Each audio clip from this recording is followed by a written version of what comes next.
Hello friends, I am Aprati. Welcome back to our channel plants space. आज हम बात करेंगे टर्टल वाइन के बारे में। और टर्टल वाइन आपको दो तरह से आज हम दिखाने वाले हैं।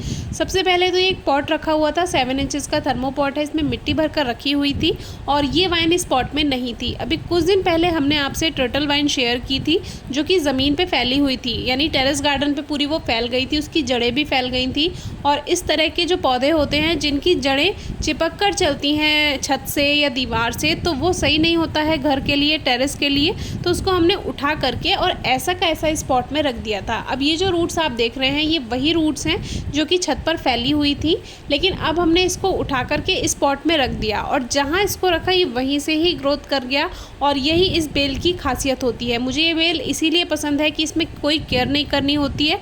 अब पूरा गुच्छा सा उठा करके मैंने इस तरह से पॉट पे रख दिया था और देखिए कितनी खूबसूरती से ये अपने आप ग्रोथ कर रही है। और इस वाइन के लिए कोई स्पेशल फर्टिलाइज़र की ज़रूरत नहीं होती है, क्योंकि ये एक तरह का सक्लेंट ही होता है, यानी कि इसमें जो पत्तियां होती हैं, इसकी टहनियाँ होती हैं, इसमें वाटर कंटेंट होता है, पानी की मात्रा रहती है। तो इसको बहुत ज़्यादा केयर की ज़रूरत नहीं पड़ती है। पानी का ध्यान नहीं रखना होता, खाद का ध्यान नहीं रखना होता।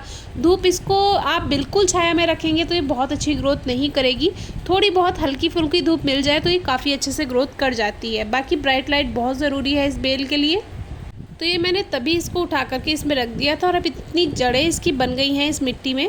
और ये मैंने आपको गर्मियों में भी बताया था कि आप इसको मल्चिंग के लिए यूज़ कर सकते हैं। पॉट्स में रख दें तो उससे क्या होता है, बहुत ज़्यादा गर्मियाँ जब होती हैं तो एकदम से जो पानी आप पौधे में देते हैं वो ख़त्म नहीं होता है, सूखता नहीं है। तो वो तो गर्मियों की बात है। और अब बात कर लेते हैं इसके सीज़न की। तो अभी जो हमने बेल दिखाई वो तो नई थी, हमने उसको उठा करके रखा था, इसीलिए उसमें ग्रीननेस है। लेकिन ये जो बेल है ये हमारी लास्ट ईयर की है और ये देखिए इसमें फ्लावरिंग भी शुरू हो गई है, क्योंकि अक्टूबर की शुरुआत हो चुकी है। और जैसे ही अक्टूबर आता है, जैसे जो बेल आपने नए तरह से लगाई है, कुछ दिन पहले लगाई है कटिंग से या अभी अभी लगाई है, तो वो तो आपकी हरी भरी रहेगी, लगभग अक्टूबर लास्ट तक भी हरी भरी रहती है। जब तेज़ सर्दियाँ शुरू हो जाती हैं तब उसमें पत्तियाँ थोड़ी पीली होनी शुरू होती हैं, लेकिन ये ख़त्म नहीं होती है। इसको एक साइड में आप रख दीजिए, पानी देने की ज़रूरत भी नहीं होती। कभी कभी सर्दियों में इसको पानी दे दें तो ये सही बनी रहेगी और फरवरी में जाकर दोबारा से इसमें न्यू ग्रोथ स्टार्ट हो जाती है। अब इसमें ये अपराजिता का पौधा लगा हुआ था, अब देखिए इसमें काफ़ी सारी फलियाँ भी बनी है, जबकि ये एक छोटी सी बास्केट है और इसमें ये अपने आप ग्रो हो गया था, तो मैंने इसको आने दिया। इसमें कभी कभी फूल मिल जाते हैं हमें। और अभी भी देखिए इसमें नई नई कलियाँ, जितना ऊपर इसमें न्यू ग्रोथ है उसमें कलियाँ नई नई आती जा रही हैं। तो अपराजिता के बारे में तो हम किसी और दिन आपसे बात करेंगे। अब अपराजिता का जो मौसम है वो भी अब जाने वाला है, सीज़न ऑफ हो रहा है। इसमें भी अब पत्तियाँ पीली होकर झड़ जाएंगी और धीरे धीरे फूल आने इसके बंद हो जाएंगे। जो नए पौधे अगर आपने ग्रो किए हैं उसमें तो थोड़ा लेट तक फ्लावरिंग हो जाती है, लेकिन जो पुराने प्लांट्स हैं वो अपनी फ्लावरिंग बंद कर देते हैं जैसे जैसे सर्दियों की शुरुआत होती है।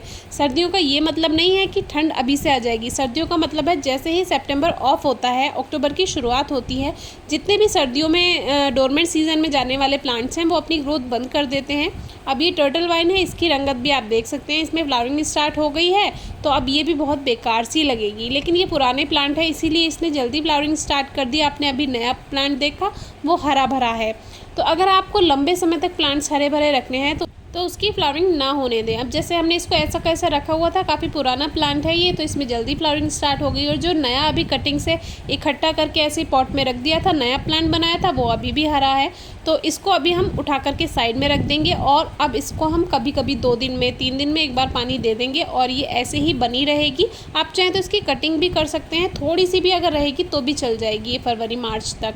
और ये एक छोटी सी बेल अपने आप पता नहीं कहाँ से एक पत्ती भी इसकी पहुँच जाती है किसी मिट्टी में तो भी ये फैल जाती है।